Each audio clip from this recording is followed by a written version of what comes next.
बात करने जा रहे हैं गवर्नमेंट वैकेंसी की। गवर्नमेंट वैकेंसी की भी बहुत लोग तैयारियां कर रहे हैं। इससे पहले आपने देखा होगा कि यूपी पुलिस की 60,000 के करीब भर्तियां निकली थी। इससे पहले भी निकल चुकी हैं और इसके बाद भी वैकेंसी निकली हैं। इसमें तमाम लोगों ने अपने आप को अंदाजा, बहुत लोगों ने ट्राई किया लेकिन नहीं हुआ। लेकिन आपको बताते चले, एक बात यह है कि इसमें जो सीजीएल की तैयारी करते हैं, बहुत से ऐसे लोग देखे होंगे जिन्होंने एसएससी सीजीएल की तैयारी करते हैं।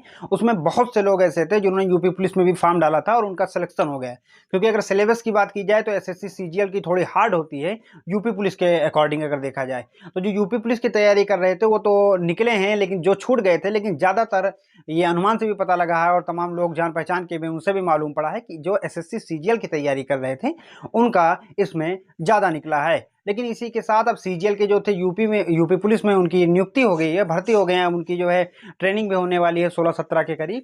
तो अब आपके पास एक सुनहरा मौका भी हो सकता है कि जितने सीजीएल वाले थे वो ट्रेनिंग ले रहे हैं, तो तैयारी का तो उतना मौका उनको मिलेगा नहीं, लेकिन आपके पास तैयारी का पूरा मौका है। हो सकता है आपका सिलेक्शन नहीं हुआ हो, अगर नहीं हुआ है तो आपके पास एक सुनहरा मौका है। आप तैयारी कर सकते, आप फिर से अपने एक बार कोशिश कर सकते हैं। हो सकता है कि इस बार कामयाब हो जाए, क्योंकि इस बार सरकार ने एसएससी सीजीएल में 14 से 15,000 के करीब पद निकाले हुए हैं। और इसी के साथ आपको बताते चले कि अगर आपने इंटरमीडिएट में 60% के करीब नंबर पाए हैं तो आपके पास मौका है। अगर 60 से कम नंबर है तो नहीं होगा आपका। अगर एज लिमिट की बात की जाए तो 18 साल से लेकर 27 साल तक है, लेकिन अगर ओबीसी एससी एसटी से हैं तो आपको उसके तहत छूट मिलेगा। 3 साल या 5 साल की जो छूट देती है सरकार, उस छूट को आपको मिलेगा। लेकिन इसके लिए आपको जाति प्रमाण पत्र बनवाना जरूरी होगा।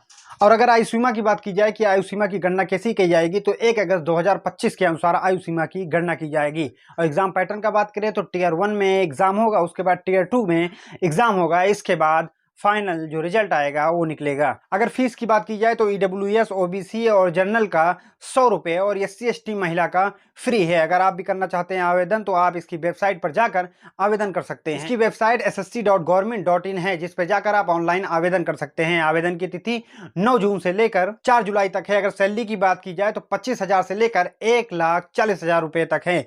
और सैलरी जो है पद के हिसाब से निर्धारित होती है, उसमें भी कई पद होते हैं। आपका पद कैसा है इसी तरीके से आपकी सैलरी भी निर्धारित की जाती है। अगर अभी तक आपने हमारे चैनल को सब्सक्राइब नहीं किया है तो लाइक एंड सब्सक्राइब जरूर कर दें।